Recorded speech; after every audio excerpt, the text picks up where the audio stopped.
आज 30 मार्च 2025 है। आज दोपहर 1 बजे मैं आप सभी के सम्मुख लाइव उपस्थित होने जा रहा हूँ। इसमें हमारा लाइव इंटरेक्शन आपकी जन्म कुंडली का तुरंत निःशुल्क जन्म कुंडली का अध्ययन एक Q&A सेशन रहेगा। वो आज 1 बजे आप सभी उपस्थित उस लाइव सेशन में हो जाइएगा।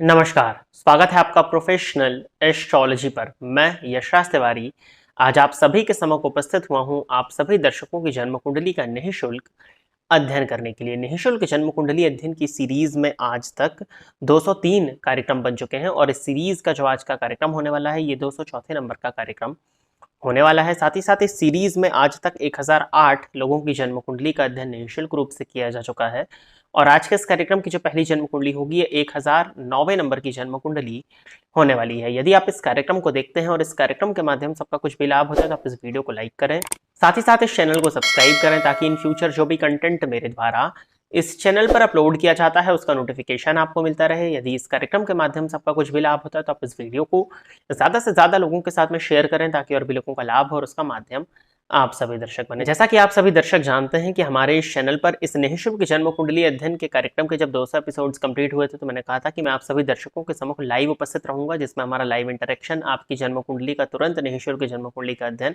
एक Q&A सेशन रहेगा। वो तो आज 30 मार्च 2025 है। आज दोपहर 1 बजे मैं आप सभी के सम्मुख लाइव उपस्थित होने जा रहा हूँ।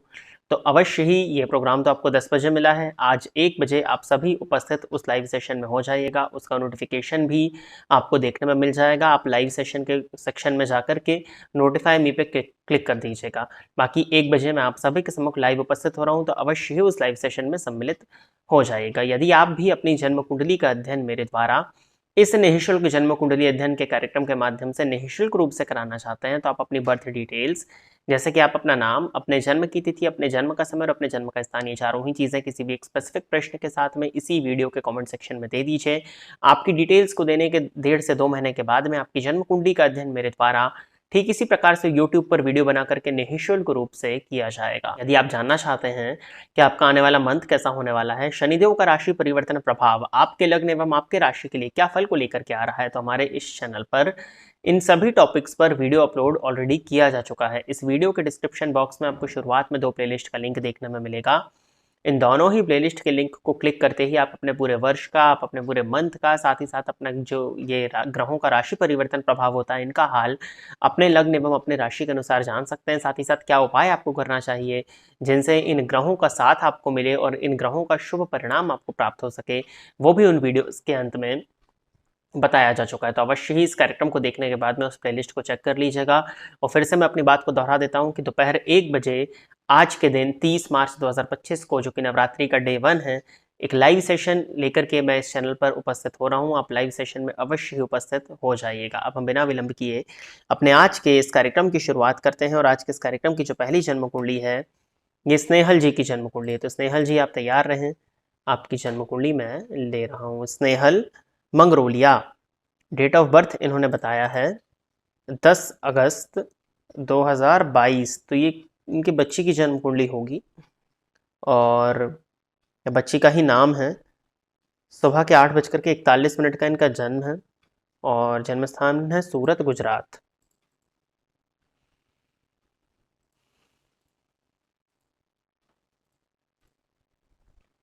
सिंह लग्न की जन्म कुंडली है और राशि धनु बनती है। सूर्य में राहु का अंतर इन्होंने लिखा है कि this is my daughter's birth details, I am learning astrology but ये कुंडली डिकोड नहीं कर पा रही हूँ, इसकी लाइफ कैसी रहेगी, क्या पॉजिटिव एंड नेगेटिव पॉइंट्स हैं, ये वीडियो के माध्यम से बताएंगे तो मुझे सीखने में भी मदद मिलेगी।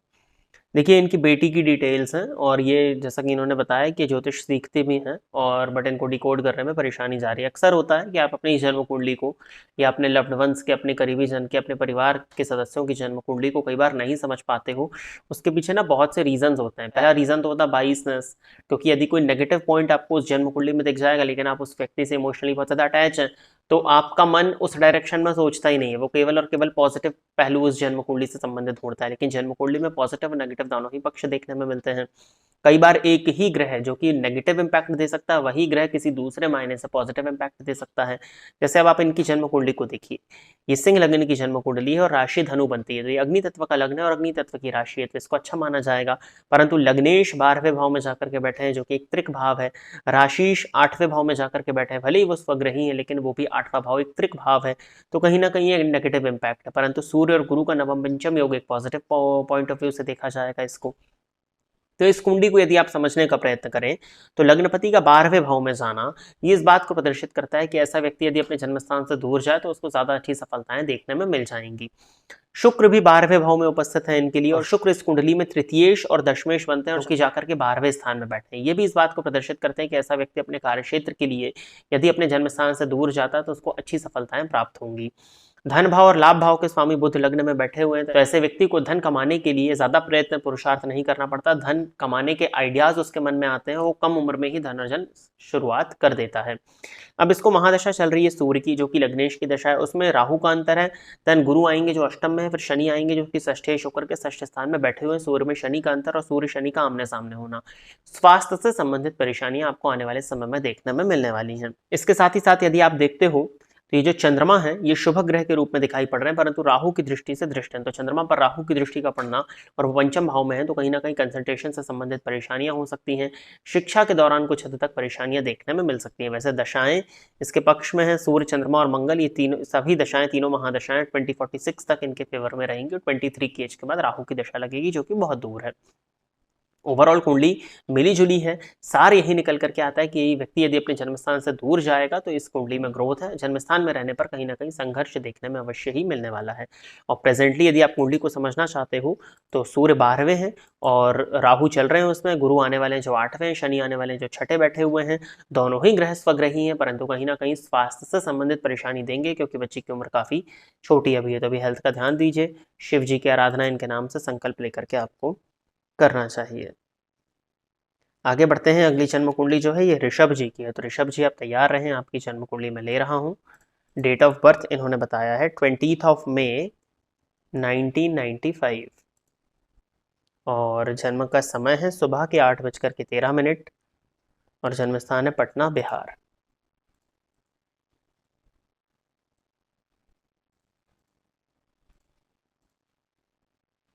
मिथुन लग्न की जन्म कुंडली है, राशि मकर बनती है, शनि की 7.5 से आप मुक्त हो चुके हैं, और गुरु की महादशा में गुरु का अंतर आपको प्रेजेंटली चल रहा है। प्रश्न इन्होंने किया है जॉब कब तक लगेगी, हेल्थ इश्यूज हैं बहुत, वक्री गुरु 6th भाव में है, उनकी महादशा चालू हो गई, बहुत परेशान हो जॉब के लिए, कृपया मार्गदर्शन करें। देखिए आपकी कुंडली में मिथुन लग्न की कुंडली है, गुरु सप्तम पति होकर के जाकर के षष्ठ स्थान में वक्री हो गए, बुध के नक्षत्र में, बुध की दृष्टि से दृष्ट है, नवांश में बुध आपका षष्ठ स्थान में बैठा है, तो स्वास्थ्य से संबंधित परेशानियां तो गुरु की महादशा में रहेंगी। जब गुरु में शनि का अंतर आएगा, शनि आपके लिए भाग्येश होकर के भाग्य स्थान में, यद्यपि वो राहु की दृष्टि से दृष्ट है, बट उसके बाद भी स्वग्रही हैं, मंगल भी उनको देख रहा है, लेकिन गुरु में शनि का अंतर आएगा तो कुछ हद तक हेल्थ में सुधार आएगा, लेकिन पेट का रोग आपको आजीवन बना रहने वाला है, और स्पेशली गुरु की महादशा में तो पेट से संबंधित परेशानियां आपको होंगी, क्योंकि ये गुरु 6th हाउस में बैठ करके शनि की दृष्टि से भी दृष्ट हो रहे हैं। तो स्वास्थ्य से संबंधित परेशानियां तो आपको रहने वाली हैं, और स्वास्थ्य से संबंधित परेशानियों के लिए आपको अपनी डाइट पर नियंत्रण लगा करके रखने की आवश्यकता होगी। दूसरी चीज, बहुत अधिक मसालेदार भोजन को ग्रहण करने से बचिएगा, सात्विक उबला हुआ भोजन ही आप करें। गुरु की महादशा में गुरु जिस स्थिति में बैठे तभी आपकी हेल्थ ठीक रह पाएगी, नहीं तो कुछ ना कुछ परेशानियां स्वास्थ्य से संबंधित आपको बनी रहेंगी। लिवर इत्यादि की शिकायत, फैटी लिवर की शिकायत इस कंडीशन में देखने में आ जाती है जब ऐसी दशा हो। तो वैसे 7.5 से आप मुक्त हो गए हैं। जॉब का आपने मेन प्रश्न किया है, तो जॉब लगने की पॉसिबिलिटीज अब आपकी गोचर कुंडली के हिसाब से भी बनती हैं और आपकी महादशाओं के हिसाब से भी बनती हुई दिखाई दे रही हैं। आपकी कुंडली के अकॉर्डिंग यदि मैं देखता हूं तो जून 2025 तक आप अभी भी आपका योग चल रहा है, और आपकी कुंडली के हिसाब से पूरा 2025 आपके लिए जॉब लगने को लेकर के फेवरेबल है। तो आप अपने जॉब के लिए एफर्ट्स करिए। गुरु आपकी कुंडली में काफी कमजोर हो जा रहे हैं और केंद्र आपकी कुंडली में खाली है, इस वजह से आपको संघर्ष हो रहा है और आपको जॉब नहीं मिल पा रही है। लेकिन नवांश कुंडली में आपका गुरु 10th हाउस में बैठा हुआ है और स्वग्रही होकर के बैठा हुआ है, और गुरु की महादशा में आपको करियर में ग्रोथ अवश्य ही देखने में मिलेगी। नौकरी मिलने की पॉसिबिलिटीज आपके लिए बनती हैं पूरी ही दशा। 6 जून के बाद में और अच्छे योग आपके लिए बनते हैं। 6 जून के बाद में ज्यादा अच्छी पॉसिबिलिटीज है कि आपकी जॉब हो जाए। आपकी जन्म कुंडली इस बात को प्रदर्शित करती है कि पटना बिहार से दूर चले जाइए। पटना बिहार में रहेंगे तो जॉब भी नहीं मिलेगी, मिल भी जाएगी तो असंतुष्टिजनक रहेगी, कभी ग्रोथ नहीं कर पाएंगे। जन्म स्थान से जितना दूर जाएंगे उतना ही आपका व्यक्तित्व में निखार आएगा, उतनी ही आपकी ग्रोथ होगी और उतना ही धन का कोष आपका बढ़ता चला जाएगा। तो जन्म स्थान से दूर जाइए, जन्म स्थान से दूर जाना आपके लिए अच्छा है। कुछ हद तक स्मॉल अमाउंट यदि आप चाहें तो शेयर मार्केट में भी लगा सकते हैं। गुरुवार के दिन का व्रत प्रारंभ करिए। अब ये मत पूछिएगा कि कब तक करना है, करते रहना है। साथ ही साथ गुरुवार के दिन स्नान के जल में एक चुटकी हल्दी डाल करके स्नान करिए। गुरुवार के दिन मंदिर में जाकर के दर्शन करिए। मंदिर की साफ सफाई में आप यदि अपना सहयोग प्रदान करते हैं तो ये उपाय करना भी आपके लिए इस महादशा में काफी ज्यादा फेवरेबल होगा। आगे बढ़ते हैं। अगली जन्म कुंडली जो है ये स्मिता ढाल जी की है। तो स्मिता जी आप तैयार रहें, आपकी जन्म कुंडली में ले रहा हूं। डेट ऑफ बर्थ इन्होंने बताया है 31 जुलाई 1976 और जन्म का समय दिया है सुबह के 10:30, कटक उड़ीसा।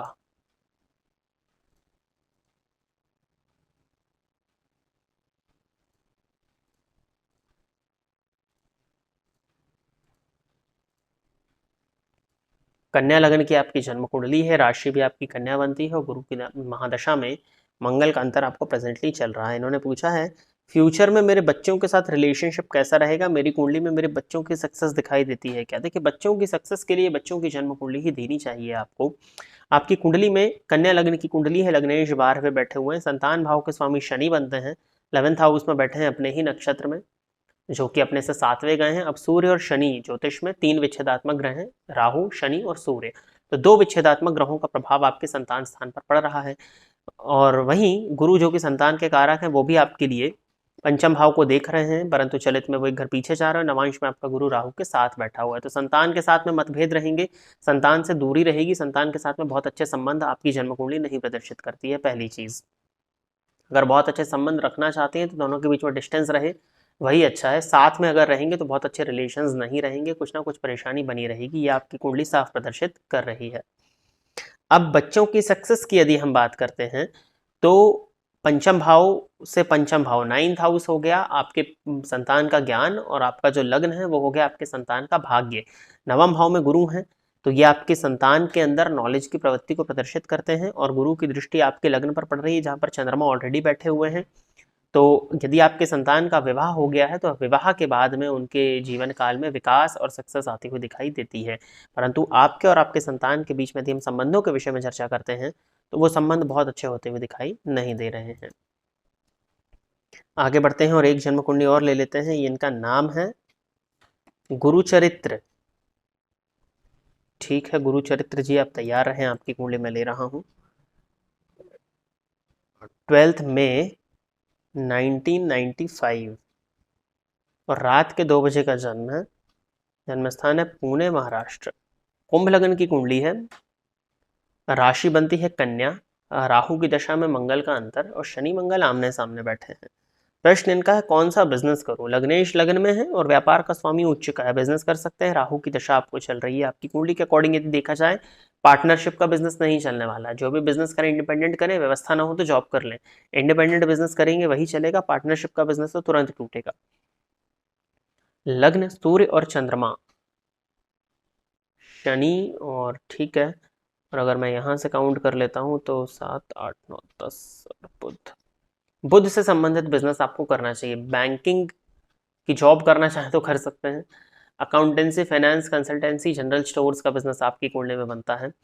परामर्श देने का काम आपकी कुंडली में बहुत अच्छा बनता है। अगर कंसल्टेशन से संबंधित कोई स्किल यदि आपके पास में और उसका कंसल्टिंग यदि आप करते हैं, ज्ञान बांट करके पैसा कमाते हैं तो ये आप कर सकते हैं। जनरल स्टोर्स का काम आपकी कुंडली में बनता है, जनरल स्टोर्स खोल सकते हैं आप, छोटे से छोटे लेवल का, बड़े से बड़े लेवल का, आपकी स्थिति पर निर्भर करता है।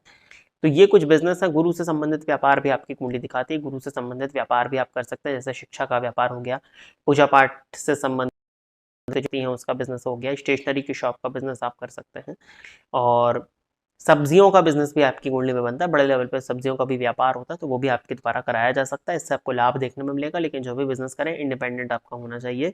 शनि और मंगल का संबंध है, प्रॉपर्टी के बिजनेस को भी प्रदर्शित करता है। लाइजनिंग या कमीशन बेस्ड काम करके भी अगर आप कुछ भी इनकम जनरेट कर सके तो ये बिजनेस करके भी आप अपनी लाइफ में काफ़ी अच्छी ग्रोथ को देख सकते हैं। उपाय के तौर पर आपको इस कुंडली के अकॉर्डिंग गणेश जी की आराधना करनी चाहिए। साथ ही साथ आने वाली महादशा गुरु की है, तो विष्णु सहस्त्र नाम का यदि आप गुरुवार के दिन पाठ कर सके तो बहुत अच्छा रहेगा, नहीं तो गुरुवार के दिन श्रवण करना प्रारंभ कर दीजिए। तो प्रिय दर्शकों, इतनी ही जन्म कुंडलियों का अध्ययन करने के लिए आज मैं आप सभी के सम्मुख उपस्थित हुआ था। आशा करता हूं कि जितने भी लोगों की जन्म कुंडली का अध्ययन मेरे द्वारा इस निःशुल्क जन्म कुंडली अध्ययन के कार्यक्रम के माध्यम से हुआ, वो सभी लोग संतुष्ट होंगे। यदि आप इस कार्यक्रम को देखते हैं और इस कार्यक्रम के माध्यम से आपका कुछ भी लाभ होता है तो आप इस वीडियो को लाइक करें, साथ ही साथ इस चैनल को सब्सक्राइब करें, ताकि इन फ्यूचर जो भी कंटेंट मेरे द्वारा इस चैनल पर अपलोड किया जाता है उसका नोटिफिकेशन आपको मिलता रहे। आज के इस कार्यक्रम में बस इतना ही रखते हैं। आज 30 मार्च 2025 दोपहर 1 बजे मैं आप सभी के सम्मुख लाइव सेशन लेकर के उपस्थित हो रहा हूँ इस चैनल पर, तो आना मत भूलिएगा। आज के इस कार्यक्रम में बस इतना ही। नमस्कार।